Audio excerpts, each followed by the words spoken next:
Hello viewers, sometimes we share TikTok video with friends but they cannot play it because the TikTok app is not installed. So let's see how to share TikTok video on WhatsApp so that even if the other person does not have this app, they can still watch the video without needing installation. Now let's open TikTok and you can see if I click this share button and then click WhatsApp and then other contact and after send, only a link display over here, but the person cannot play it because of lack of installation of this app. So let's go back to the same video and click this share link once again, and over here you can see a number of options. So scroll it towards left and see download option, which is absent in this video. Let's see another video and click this share link, and now you can see the download button is available. So simply click on download,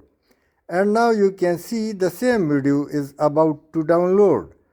After downloading, simply come up and once again scroll it towards left, and when you see more, click on it, then click WhatsApp and then the contact and click send. Now if the other person does not have even this TikTok app, so despite that he can still watch the video of TikTok and monogram of TikTok would display. See the difference? Below is video and above is link. Let's play it and you can see it normally works. Let's go to the main screen and send the same video with another method. Open gallery as we already downloaded. So click on the video, click share and then select WhatsApp, and then the contact, and the same video has been once again shared with different methods. So through this way you can share TikTok video by two methods which can be played even if the TikTok is absent with the other person. Thanks for watching.